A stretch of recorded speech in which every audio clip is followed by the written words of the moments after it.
Hi guys, my name is Celina Schroeder and I'm a photographer, a professional photographer.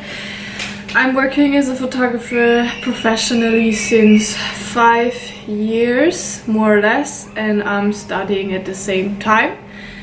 And yeah, I identify as a photographer, but I'm not only doing photography, I'm also sometimes doing mixed media, or I'm doing some graphic design work, things like that. But when people ask me what my profession is, I either say I'm a student or I say I'm a photographer. It depends what kind of person I'm talking to, actually. And yeah, a lot of times, because when people ask me what I studied, and I study photography, so it's like basically the same. And a lot of times I actually get this question, what kind of camera would you recommend me? So I thought I am just gonna answer this question officially now on tape, so I can send this to everyone who's going to ask me in the future about this question. It's a really difficult question because cameras, there's so many different types of cameras, and there's so many different types of people too, and so many different photographers with so many different needs, right? So this question is really difficult to answer. In general, one can see different types of photographers. You can see the kind of photographer who is really into technical aspects of a camera, so they want the highest quality, they want the sharpest image, whatever. They want the high-tech best thing, and they want the nicest programs. And then there's photographers who seek more for an individual connection to their camera, if one could say it like that. I don't know if that's properly said now, but I would say, as a person who identifies with the second group a little bit more, I am a person who actually really I establish a kind of connection with my camera, so I know it by heart, and I know what camera is good for which things. So to be honest, I don't have only one camera. I actually have around I would say 20 to 30 cameras at the moment, and I have like cameras which are analog, I have cameras which are digital, and viewing the job I am using a different type of camera. So this is the advice from a professional photographer, because this is such a difficult question to answer. And if you want to have a good camera, also just go to a shop and ask them for advice, because honestly this is how we do it too, professional photographers. We go to a store because these people are taught to actually, or they're getting, better say, they're getting paid to give you that kind of advice. I'm getting paid to give you the kind of pictures you want. So I can actually introduce you some of my cameras.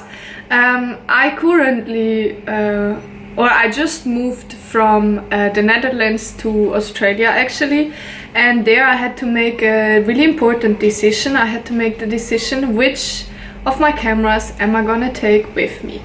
So I'm gonna introduce you my 4 favorite cameras that I decided to take with me for different reasons. I'm just thinking, no, I have 5 with me. I have 5. Where's my last camera? Let me just check. Alright, so I have 5 cameras. I have 5 cameras that I took with me from the Netherlands or from Switzerland, where I stopped by before. I have a lot of cameras at my parents' place still actually. And yeah, and I'm gonna introduce you the 5 cameras that I took with me and why. Alright, I have, first to start with, I took this camera with me as a Olympus EPL, I always keep forgetting the name, it's not important I think actually. I will just put the name in the video, like a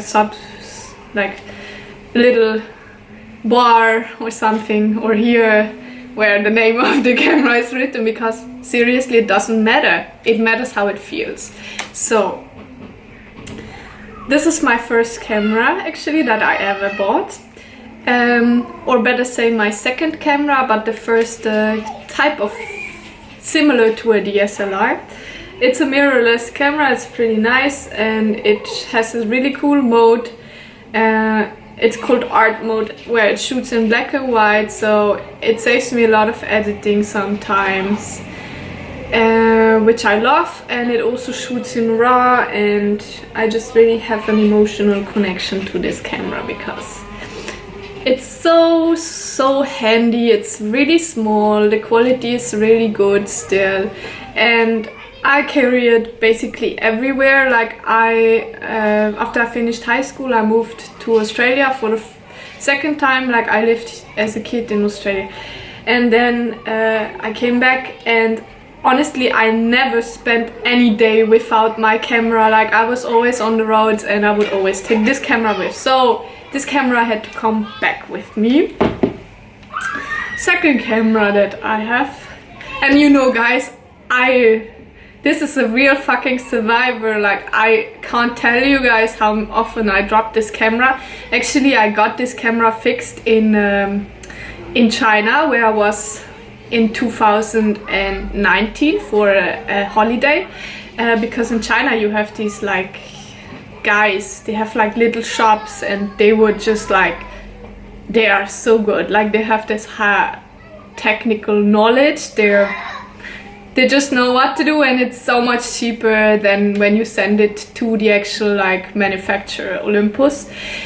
They would have charged me around like $300 or something, and this guy in China charged me around $50. So that was a pretty good decision, because for this $300 I could have also bought a new camera actually, which I can show you I did.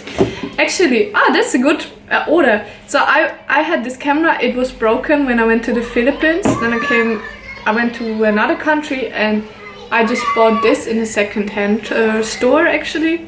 That's my first professional official DSLR, but I can shoot with anything that you give into my hands. Like it's just about understanding the basics of photography, and then you can use any camera.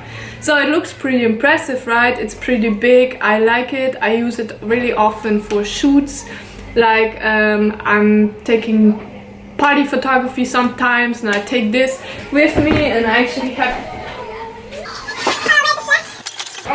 a really big flash too, so that's one I bought afterwards, and it's pretty cool. It's quite easy. It's a Yongnue. No one can actually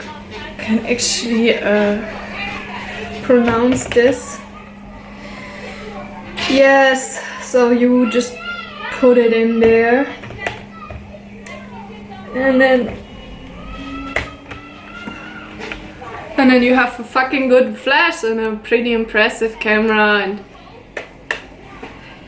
yeah, and the people take you serious as a photographer. So to be honest, the quality of this camera is actually less good than the camera with who I'm filming on right now.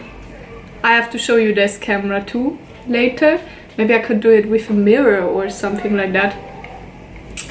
Anyways, but it's so big, so it's pretty impressive, and it's also about, you know guys, because photography is not only about your camera, it is especially about the moments you create. So if I'm coming with really small camera to a job at a shooting set, they're gonna look at me and they'll be like, well, where's the photographer we hired? So obviously I'm gonna come with my big camera, but I could maybe every now and then get my small camera out and take some shots too. It's really about what you feel comfortable doing. I'm personally a person who loves small cameras. That's for me definitely always a benefit or an advantage in the decision making process when I purchase a new camera. I like cameras which are handy. I like cameras which have a really good quality and which I can carry everywhere. So my small camera that I'm filming on right now is I love this camera because my most precious, because it has such a high quality and it's so small and handy. Usually I could just pretend that I'm a tourist and people they wouldn't even realize that I'm a professional photographer. So it's amazing for street photography because, for instance, if I come with this monster to the streets, I'm gonna have a pretty different reaction than when I come with this small camera. I will show you a picture of it.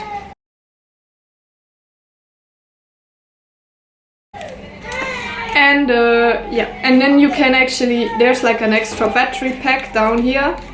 People who are shooting like as hobby photographers, they probably know that too. Like you can actually disassemble that and it's already a little bit smaller. So if you put it on here, it looks even more professional.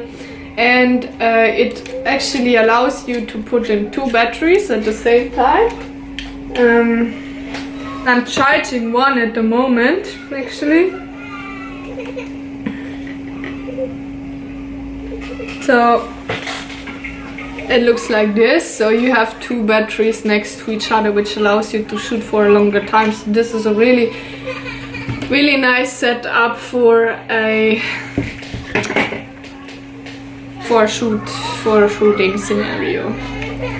Only it's also heavy, you know, guys. So yeah, it's really about what you want, what you seek. Okay, another camera I bought myself while I was here is an underwater camera. I always wanted to have one, and yeah, I really like this model. It's from Nikon Coolpix, waterproof until 30 meters, and it's also shockproof, and it shoots in 4K. That's the decision that I made. Now I'm just using it. I keep forgetting how good it is actually. Anyways, the quality of the images is good, underwater especially, compared to another camera like outdoors. If I would like just use this and this camera and take a picture of the same thing, this camera of course is much sharper and has a much better quality. Sorry, the kids are, there's a kindergarten right next door and they just always kind of start to cry at around 3:30 or 4 when they have to go home or something like that. I don't know. I'm just trying to continue. I hope it doesn't bother you guys too much. Yeah, it's yellow. That's also a decision you can make, the color of the camera. That's so that you can find it if you drop it by accident on the water. I love it. It's really light and it's not big. So actually sometimes I also use it outdoors, just not in the water. And you know, the most amazing thing about this camera is it's really silent. So you can just like snap around, take little pictures. No one's actually realizing that you just took a picture. It's really good for street photography too. So I like this camera. I like it. And the videos is cool because before I did always buy like one-way underwater cameras, which are analog, like point and shoot and then throw away cameras. And yeah, and they are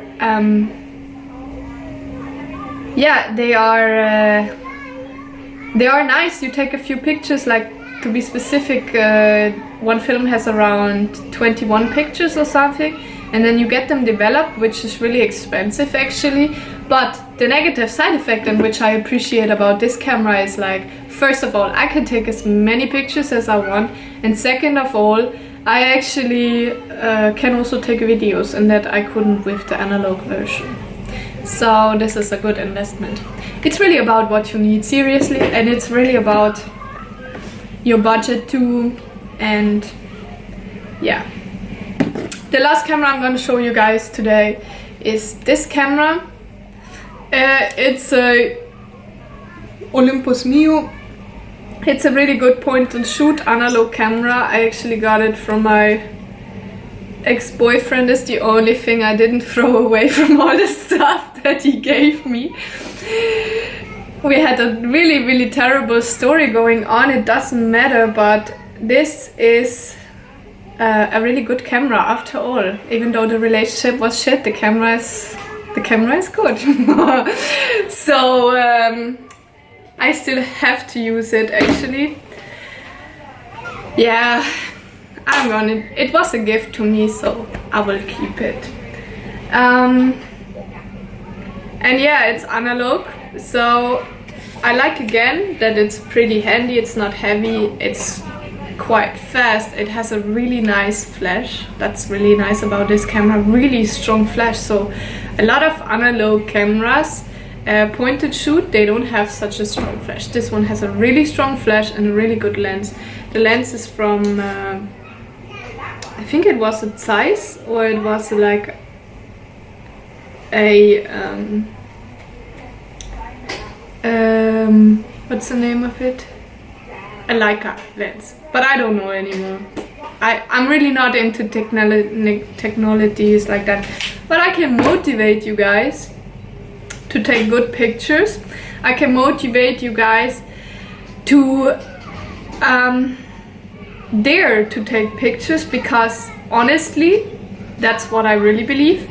It doesn't matter what kind of camera you're using, it matters that you actually own the moment, that you decide for yourself, this moment is worth to capture, and I am going to overcome my comfort zone.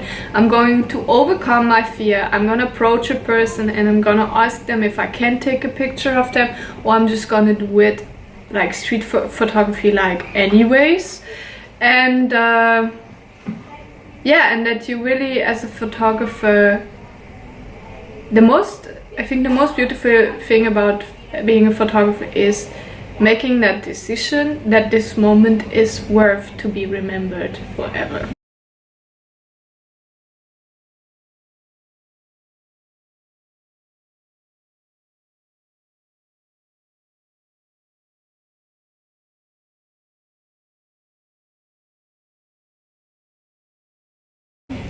So that's a really nice end to this video. Thank you very much for listening to what I have to say. I hope this was helpful for you guys, and let me know if you have some more questions. There is a comment section down below. I sound like a real YouTuber, but I'm serious actually. If you have some questions about this, I am happy to answer it. And just in case you wondered how an analog film looks like, I have one here. This is how it looks, but I can show you another video how to use an analog camera actually. If you would be interested in that, let me know, and have a nice day. Bye.